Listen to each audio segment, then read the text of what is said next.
Hello, welcome to my fall manga reading log. So in this, I'm just gonna go over some notable reads from September, October, and November. I'll pop up the lists of every single thing I read, but these are series that I feel like I have something more to say than just this was a great volume, moving on. But if you have any questions about anything like I didn't talk about in this video, let me know. Specifically about the novels I've read. I finished A Secret History recently and I can't stop thinking about it, so yeah. But we're just gonna talk about the manga in this one. And starting off, I decided to reread Krois Basketball recently, and I was able to get up to volume 23, and I have been having such a fun time with this. I love Krois Basketball. I was reading it weekly for years, and that was the last time I had picked up the series when the series ended, which was in like 2016, so I had never binge read this, I guess, like just all in one go, and it has been a really long time since I revisited the series in manga format. So if you don't know what Krois Basketball is, it is a basketball manga about a kid who starts high school. He wants to join the basketball team, but he kind of has no presence and no one really takes him seriously at first until he shows his true skills. Turns out he was on this like legendary basketball team in middle school with these teammates that were dubbed the Generation of Miracles. So they're each like these super strong, overpowered middle school basketball players. And once they get to high school, they all kind of split onto different teams. And this is kind of the story of the main character having to face up against them and kind of face up against some of the past, solve some of the rifts that were in their relationships, and all while bonding with his new team and trying to get to nationals. So yeah, sounds simple, I guess, when I describe it, but I forgot like how impactful some of these arcs are. I remembered the Teiko arc. The Teiko arc is one of my favorite arcs in all of manga, so that's what I'm in the middle of right now, and I am having such a good time with it. I'm like savoring it a little bit, but from my memory from, 2016, the beginning of the manga, the last game of the manga, and the Teiko arc were what really stuck with me, so revisiting some of this like middle portion was really fun, and I'm so glad that I revisited this. I had planned to reread a lot of series this year, but I kind of dropped the ball on that. I don't know why I feel guilty sometimes rereading series when I know that I have such like a big TBR.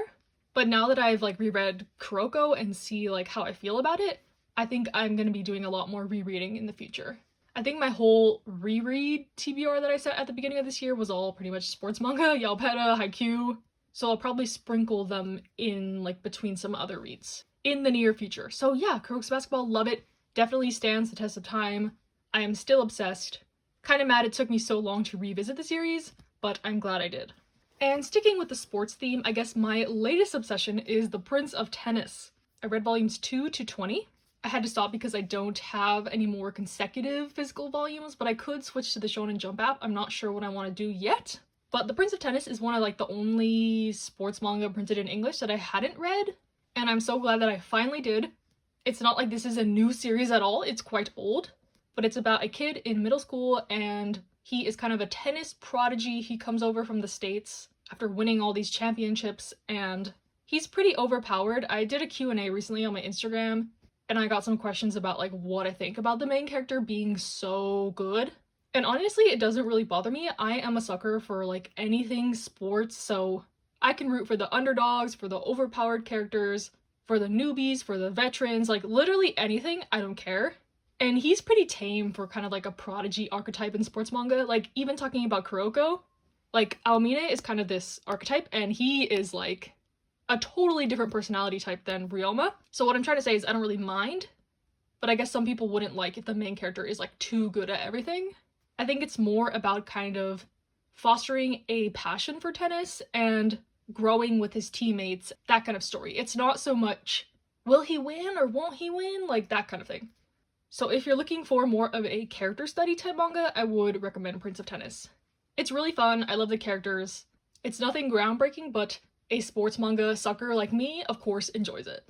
And then I finished off some series, so I finally finished Beastars and I read volumes 2 and 3 of Beast Complex. So Beastars, if you have been with my channel for a while, I love Beastars. I talked about it a lot in the past, but once the ending came out in Japan, I heard a lot of like negative opinions about it, and that kind of put a damper on me finishing the series, which I know shouldn't happen. I shouldn't let others' opinions sway me as much, but it kind of like just put a sad taste on the series for me.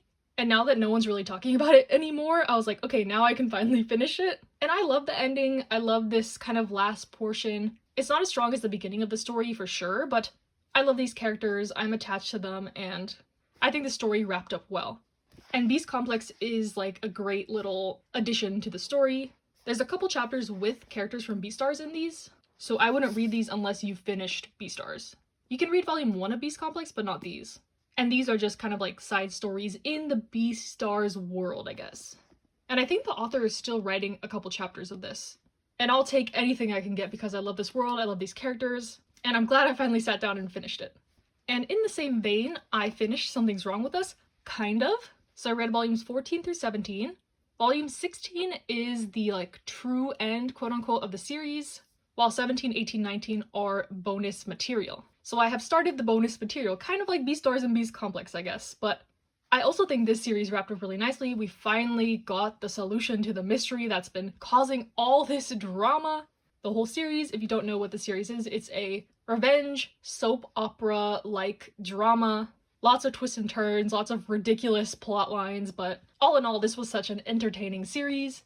And with this kind of spin-off bonus stuff, I was expecting it to just be like fluffy fan service, happy stuff. But no, there's legit plot in this and more mystery, and yeah, I just wasn't expecting that going into this, so I'm curious to see how it will continue. And then I caught up with the Blue Period finally. I read volumes 11 to 13, and Blue Period never misses, I swear! These volumes were so good, especially volume 11 where Yatara is working at a like art school for kids. Just the interactions and the depictions of the children in this volume were just so realistic, so artfully, masterfully done. Like, I cannot describe my love for this series. It's so good. And then after volume 11, Yatara is entering his second year of school. And it's going in a little bit of a weird direction, but we'll see how it continues. I love Blue Period. This is my Blue Period pitch, I guess. Read it if you want a kind of art school drama, coming of age type story. And then I finally started a chunk of a series that was on my main TBR for the year. I read volumes 1 to 13 of Nana. I had seen the anime for Nana probably like 10 years ago at this point. So another one like Kroko's, where it's been a long time since I've revisited the story, but I've never read the manga, so I was really excited to do so, and this did not disappoint. This is another series that is very heavy on the drama, dark themes. It follows these two women named Nana. They end up being roommates, but they're kind of opposites. Hachi Nana is kind of a hopeless romantic. She doesn't really know what she wants to do in life. She's kind of just floating. While the one they actually call Nana, she's in a band. They're hoping to strike it big. She's this rock star, punk, girl, super cool. So yeah. But there is a lot of messy stuff going on with their relationships. People in Nana's band, in another band, Hachi's friends, just, it's a lot. You gotta be mentally prepared for this kind of thing. And I was for a little bit. I read a lot of these volumes back to back to back, but then I've been taking a pause on it for when I feel like I can come back to it, because there is a lot of sad moments also. So I would compare this to something like Banana Fish, with kind of having to have your heart prepared when you go into something like this. But yeah, love Nana, love the characters, love the relationship, messiness, drama, love the fashion, the art. It's all just so good. I love Ayazawa, the same author as Paradise Kiss, and then Neighborhood Stories coming out in English, I think, in December. So yeah, can't wait to finish/catch up with the series. It is still ongoing technically, but it's on pause until my heart can take it. And then another series I finished, volume 9 of My Love Mixup. Overall, this series was cute. This last volume was okay. There was like a chapter in there that I didn't think was necessary, but if you want a cute, fluffy, high school romance, the art is hilarious, the characters are endearing. There are some hard-hitting moments, but overall it's lighthearted and cute and fun. It's not my new favorite romance manga, but I had a good time with it and it will be staying in my collection. And something that is my new favorite manga pretty much, What Did You Eat Yesterday? I think the last time I did one of these, I had read the first 9 volumes and I was already gushing and obsessed, but these last 10 volumes solidified it. The series is ongoing, but yeah, I love this series. It's about 2 men living together, they are dating, and kind of just their daily lives, specifically revolving around food. Half these volumes are just them cooking and talking about recipes, so if you don't like that or aren't interested, this is not going to be the series for you. But the other half of the volumes where they're just, you know, talking about their daily lives and stuff is so good to me. I don't know, I just love their relationship. It's very realistic to me, and at least in English we don't get many series with characters of their age range. They go through time pretty fast. Like at the beginning of the series they're in their 40s and now they're already in their 60s. So yeah, I don't know, I just love it. Love these characters, love the story. Makes me laugh, makes me cry, just with how endearing it is. I don't know, I love it so much. Highly recommend if you want a slice of life series. Yeah, slice of life. I wouldn't really even describe this as a romance. Like, they are together, but they're a like very established couple, and they don't show their affections openly, at least in the manga. So yeah, slice of life, cooking, endearing manga. Yes, I would recommend if you want that. And then I read volume 4 of The Remarried Empress, and then I caught up with all the chapters on Webtoon, and I am reading the series weekly. I had already read past this, so like volume 4 was a reread, and then I like officially caught up with the chapters. But yeah, The Remarried Empress is great. I love it. One of my favorite manhwa about the Empress, and her husband ends up taking a mistress, and this mistress is just terrible and wreaks havoc on everything, and it's to the point where the Empress wants to get a divorce, which is really unheard of, but she is a badass, strong character. She's smart. She knows how to figure out her own problems, and yeah, it's great. Lots of drama, lots of like court palace intrigue. She does have a love interest, and further into the story, stuff really develops there, but I won't talk about it because it's not in the physical release. We stand the Empress, we do not stand the mistress. There's some parts where you like kind of feel bad for her because it really is the Emperor's fault for doing all this and messing everything up, but yeah, lots of revenge, secrets, drama, romance, messiness, a little bit of fantasy also. So yeah, this is a good mix of all that stuff, which I've been loving lately. And then I read volumes 2 to 4 of I Was Reincarnated as the Villainess in an Otome game, but the boys love me anyway. They had volumes 3 and 4 at my library digitally, so I read those there. But yeah, I was on the fence about this series from the first volume. I just thought it was okay. But the further I got into the series, I enjoyed it more and more. This is messy and chaotic, and the characters are unhinged, but it's fun. Like, it's entertaining, and that's why I like it. Basically, this girl gets reincarnated into an Otome game as the villainess, but things are not going as planned because she knows the story of the game, and all the characters are supposed to be hating her, fawning over the main character, but they're not doing that. And she's trying to get things back on track, but it's not really working, and there are just so many guys that are interested in her in this. That's the one thing I guess I could criticize it on. There's too many characters that they can't really develop some of the main ones as much, and they keep throwing in like random sides, like, oh, this person's maybe not really who they think they are. Oh, he's like creepily obsessed with her. Oh, he's like making things go wrong, but making himself seem like the good guy swooping in to fix everything. Like, these dudes are wild. And the main character hasn't really realized that yet. So yeah, definitely will be continuing with this. I think there's a novel, it's like based on a novel. I would read that in a heartbeat because I don't know how many more volumes of the manga there are, or if it's ongoing or what, but I could only see like up to volume 4 with no pre-orders. So yeah, if you want a like super messy, chaotic isekai villainess story, I would recommend this. And then we'll go over some notable single volumes that I read.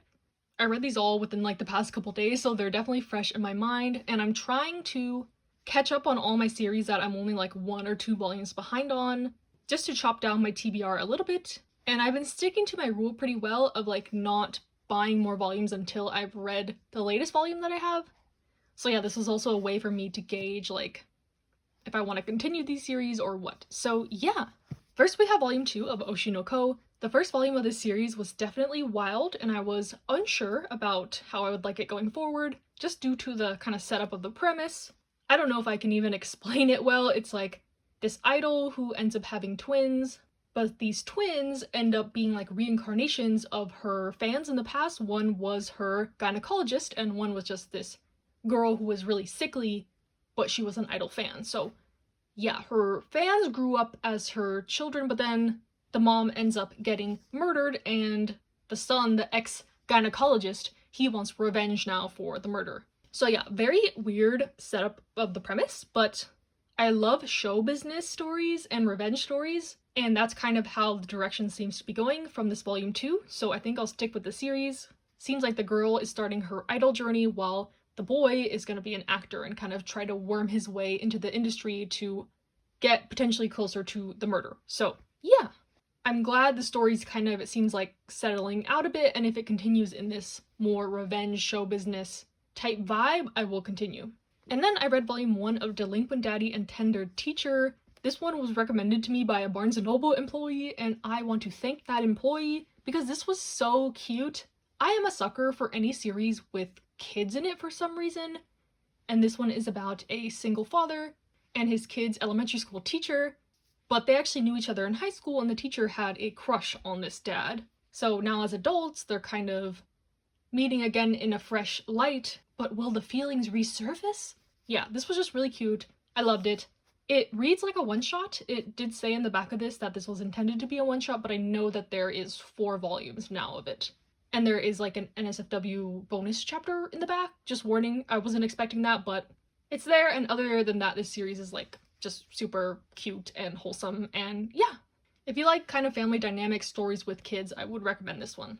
Then I read volume 2 of I Want to Be a Wall. This one is about a aromantic asexual woman marrying a gay man out of kind of convenience. They are platonic partners, I would say, and I feel like we need to have more platonic relationship manga in general. Like, this is so refreshing to see their relationship grow as friends and just like learning about each of their perspectives on life and relationships and romance, and yeah, I really liked it. I'm kind of sad this is only going to be 3 volumes, so I'm curious to see how it wraps up.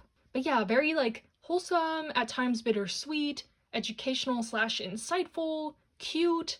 Yeah, love it. And then kind of opposite of that, I read volume 12 of Chainsaw Man. So I recently watched the anime for Chainsaw Man. I know, shocker, it's like the only anime I've watched this year, actually, to kind of get me back in the Chainsaw Man mood because this volume had come out. And yeah, I'm really excited to get into this second part 2, second season of the manga. I've seen pictures of like all the new characters floating around for ages, and I'm glad that I'm finally getting introduced to them properly. And yeah, I really enjoyed this first volume / volume 12. There is definitely a transition in like the setting. Denji's going to school now. Yep. And so we're gonna meet a lot of, new characters in the school setting and see how kind of the aftermath is of the events of part 1, which we can already see in this volume. And yeah, I'm liking this character on the front here / on the spine, and I've seen a lot of kind of spoilers / panels for what's to come, and it seems like I'm gonna be liking the direction it goes in. So yeah, excited for more Chainsaw Man. And then the last volume I'm going to talk about in this video is volume 1 of 365 Days to the Wedding. This was one of my like most anticipated releases of the year, just due to the author's name. I love The World God Only Knows, which is their other work. I guess I should say other notable work, I think, but that one's not published in English, sadly. So when I saw that this was coming out, I was like, okay, I need to immediately buy it, if nothing more than to support this author's works being in English. So yeah, but this has like pretty much everything I love in a kind of romance manga.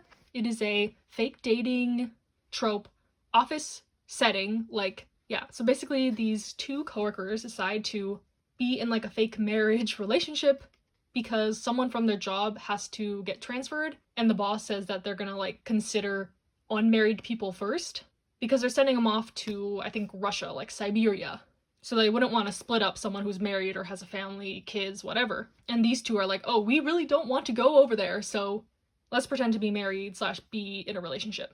And they're both like super awkward, quirky, and I hope this develops into like a real relationship. I don't know, I just love these kind of setups of like the whole fake dating thing, and I haven't seen much manga with that trope. So yeah, really excited. Glad this was a hit for me, not just like something I picked up because of the author. But yeah, hope you enjoyed this video. Got to catch up on some of the stuff I've been reading lately. I update almost everything on my Instagram in real time if you're interested and don't want to have to wait, because I'm not sure if I am still gonna do these like kind of seasonal or go back to the monthly format. I'm still not sure. This is what has worked for me, like I guess these past 3 months. But yeah, follow me over there, or my Goodreads. I do update that every time I read something. I don't make many comments on there, I guess, or like reviews.